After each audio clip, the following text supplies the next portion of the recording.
जीवन के सफर में कौन कब कहां मिल जाए कोई पता नहीं होता है, लेकिन किसी पर आंख बंद करके विश्वास कर लेना भी नुकसानदायक होता है और जल्दबाजी में लिया हुआ फैसला भी नुकसानदायक होता है। आज की कहानी में कुछ ऐसा ही होता है जिसकी वजह से दो लोग इस दुनिया को छोड़कर चले जाते हैं, और जब यही मामला सोशल मीडिया के माध्यम से लोगों तक पहुंचता है तो लोग वाकई में सोचने के लिए मजबूर हो जाते हैं कि इस दुनिया में ऐसे ऐसे भी लोग होते हैं। नमस्कार दोस्तों, मैं विजय शंकर पाल। इस वीडियो को लाइक करना, चैनल को सब्सक्राइब करना, पूरा वीडियो देखने के बाद अपनी राय कमेंट बॉक्स में जरूर देना। आज की जो सच्ची घटना सुनाने जा रहा हूं ये है हरियाणा प्रदेश का अंबाला जिला होता है। यहीं पर नारायणगढ़ थाना होता है और यहीं पर गढ़ौली एक गांव लगता है। यहीं का रहने वाला हरिंदर सिंह, जिसकी उम्र 35 साल होती है। इसकी पत्नी है कमलप्रीत कौर, जिसकी उम्र 31 साल होती है। इसके एक बेटा है जिसका नाम राहुल है।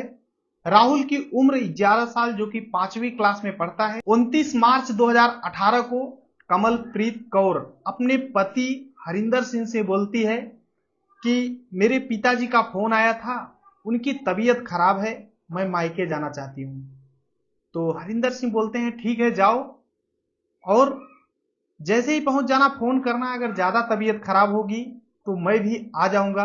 अब कमलप्रीत अपने बेटे राहुल को लेकर के मायके चल देती है 19 मार्च 2018 को। जैसे ही चल देती है, राहुल का पेपर खत्म हो चुका था। राहुल पहले ही अपने पिता से बोला था कि मुझे कहीं घुमाने के लिए ले चलो। उसके पिता बोले थे कि जैसे ही तुम्हारा पेपर खत्म हो जाएगा मैं तुम्हें मनाली ले चलूंगा घुमाने के लिए। लेकिन जैसे ही पेपर खत्म होता है, कमलप्रीत अपने मायके चल देती है राहुल को लेकर के। राहुल घूम नहीं पाता है अपने पिताजी के साथ। अब पंजाब में पटियाला जिला है, यहीं का बिल्लौर एक जगह लगता है।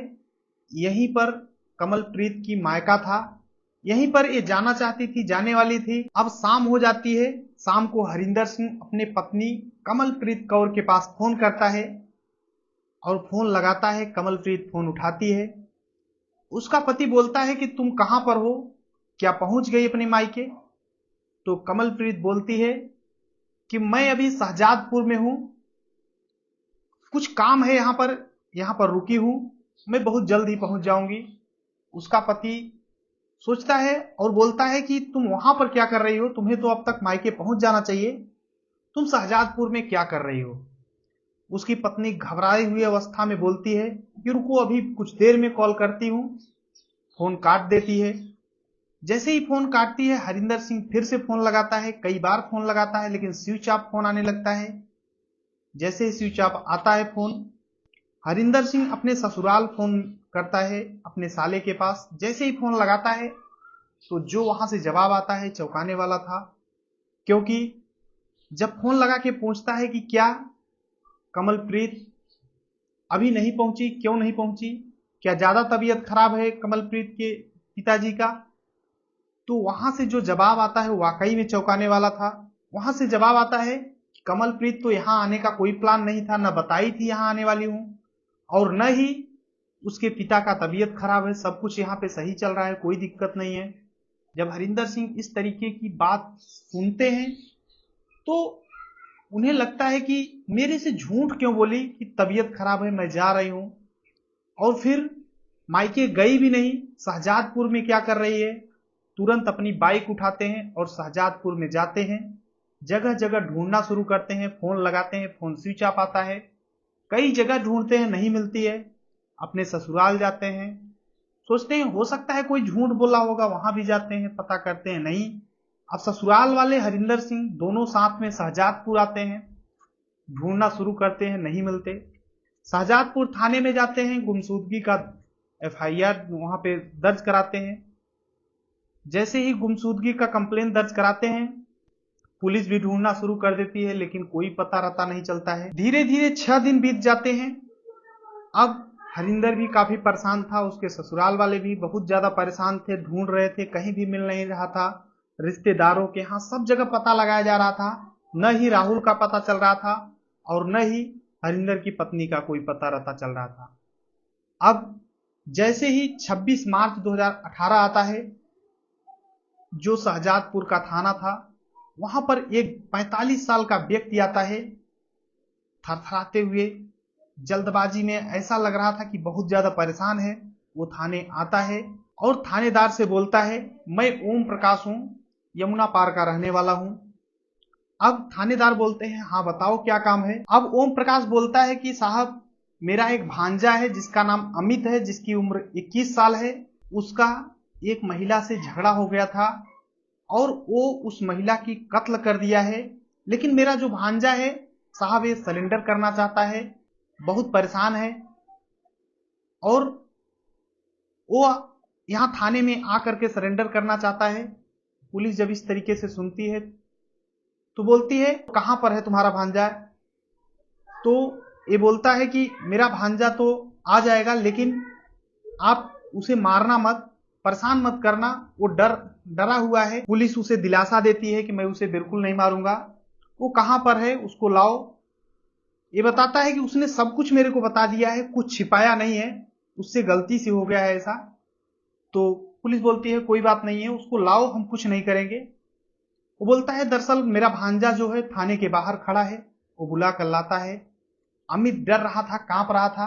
और कांपने की एक और वजह थी, थाने में पुलिस वाले एक व्यक्ति को बुरी तरह से मार रहे थे। जब उसको देखता है तो थर थर कांपने लगता है और अंदर आता है, अपने मामा से बोलता है, मामा पुलिस वाले मुझे मारेंगे तो नहीं? तो उसके मामा बोलते हैं, नहीं, मैंने बात कर लिया है बड़े साहब से, कोई दिक्कत नहीं है, तुम चलो अंदर। अब अमित अंदर आता है, तब बोलता है, जो उसका मामा था बोलता है, मैंने सब कुछ साहब को बता दिया है, तुम्हें नहीं मारेंगे। तो अमित बोलता है, मामा मैंने आपको ही सब कुछ नहीं बताया हूं। बोलता है, मैंने एक महिला का ही नहीं बल्कि एक लड़के का भी कत्ल किया है। जब इस तरीके से बोलता है वो, तो उसके मामा भी चौंक जाते हैं। और यही बात जाकर के जब दरोगा साहब से बोलता है, तो दरोगा साहब को समझते देर नहीं लगी कि ये महिला और लड़का है कौन। वो जान जाते हैं कि हरिंदर का बेटा और पत्नी है। इन्हीं का 6 दिन पहले गुमशुदगी का एक कंप्लेन दर्ज कराया गया था और पुलिस काफी मशक्कत की थी ढूंढने में। उसे पता चल जाता है कि यही महिला और यही लड़का है, क्योंकि जब उम्र बताया जाता है तो उससे पुलिस अंदाजा लगा लेती है। उसके बाद अमित से पूरी कहानी पुलिस पूछने लगती है और जब अमित कहानी बताता है तो पुलिस तो चौंकती है, प्लस उसके साथ जो मामा उसका सिफारिश करने आया था वो भी इस कहानी को सुनकर के चौंक जाता है। दरअसल कहानी की शुरुआत 1 साल पहले होती है।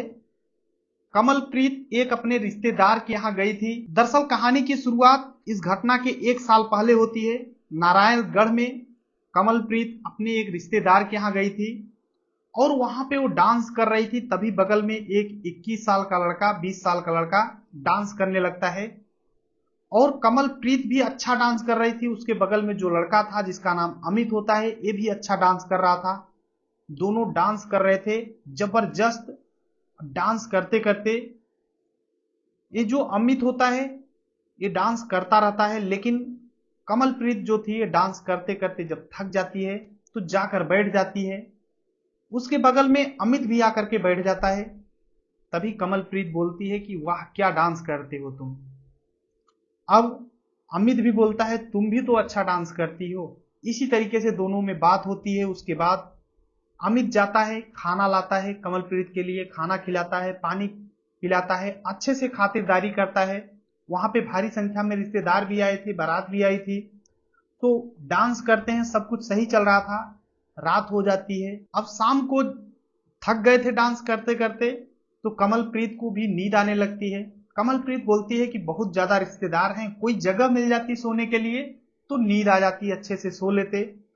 तभी अमित बोलता है, मैं शहजादपुर का रहने वाला हूं, लेकिन नारायणगढ़ में ही मैं रह करके स्टडी करता हूं। मेरा बगल में पास में रूम है, चाहो तो वहीं पर चल करके सो, कोई दिक्कत नहीं है। अब कमलप्रीत को ये अटपटा लगता है, लेकिन वो अमित के साथ चल देती है। उसके रूम पर जाती है। अमित एक चटाई निकालता है और बिछा देता है। कमलप्रीत सो जाती है उस पे। एक कोने अमित भी सो जाता है। लेकिन कुछ ही देर बाद दोनों की नींद खुलती है और दोनों एक दूजे में समा जाते हैं। अमित कमलप्रीत से उम्र में 10 साल छोटा था, लेकिन कमलप्रीत उससे संतुष्ट होती है, खुश हो जाती है। अब कमलप्रीत जब भी मौका पाती अमित के रूम पर आ जाया करती थी, अपने पति से छिपा करके, कहीं जाने का बहाना, कहीं आने का बहाना। पा करके इधर अमित भी चला जाता था कमलप्रीत से मिलने। इसी तरीके से दोनों का सिलसिला चलने लगता है, दोनों एक दूसरे से मिलने लगते हैं, दोनों में मोहब्बत बढ़ने लगती है, कड़वियां बहुत ज्यादा बढ़ जाती हैं। अब एक दिन कमलप्रीत अमित से बोलती है कि मैं तुमसे शादी करना चाहती हूँ, अपने पति को छोड़ देना चाहती हूँ। अमित जब इस तरीके से सुनता है तो वो चुप रहता है, कुछ नहीं बोलता है। और कमलप्रीत सोचती है कि अमित शायद इस बात से राजी है, इसीलिए बोल नहीं रहा है। अब जैसे ही एक समय आता है 19 मार्च 2018 को, कमलप्रीत अपने बेटे राहुल को, 11 साल के बेटे राहुल को लेकर के अपने मायके के बहाने निकलती है घर से और डायरेक्ट अमित के पास आ जाती है शाहजादपुर में, और अमित से बोलती है, अमित मैं अपने ससुराल को छोड़ करके आ गई हूँ, अब तुमसे शादी करूंगी और तुम्हारे साथ ही रहूंगी।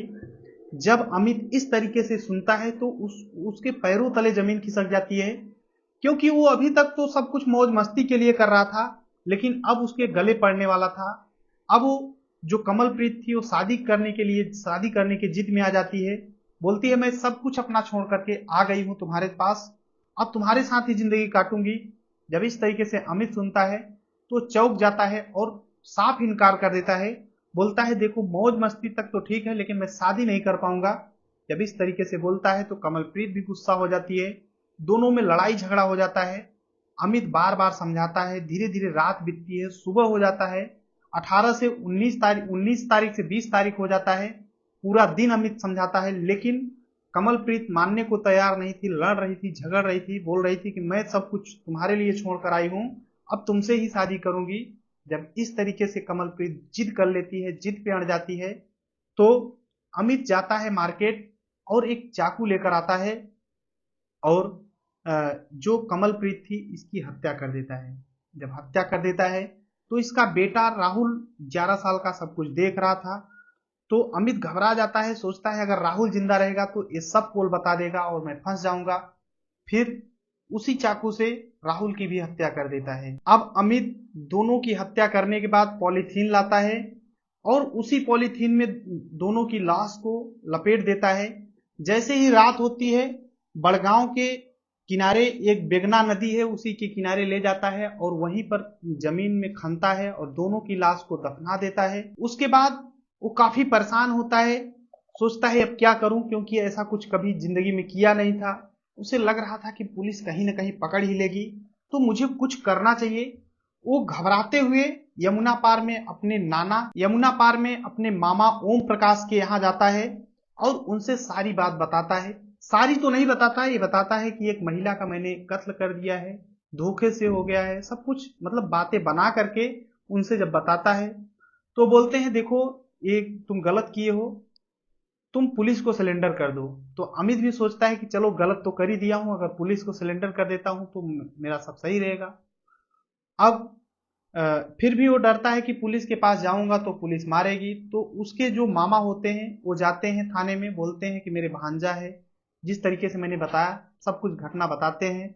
उसके बाद अमित पूरा घटना बताता है अपना पुलिस से, सही सही जब बातें बताता है, पुलिस वैसे भी घुमा फिरा करके सही बातें सब पूछ ही लेती है। अब पुलिस अमित को लेकर जाती है जहां पे गड्ढा खन करके उस लाश को दफनाया गया था, लाश बाहर निकालती है पुलिस और लाश को पोस्टमार्टम के लिए भेज दिया जाता है। अब अमित को जेल की सजा हो जाती है।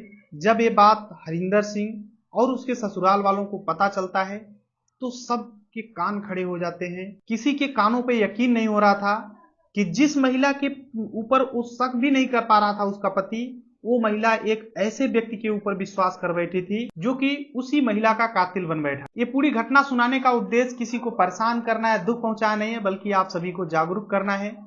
बाकी इस वीडियो को लाइक करना, चैनल सब्सक्राइब करना, अपनी राय कमेंट बॉक्स में जरूर देना। मिलते हैं नेक्स्ट वीडियो में, तब तक के लिए जय हिंद, वंदे मातरम।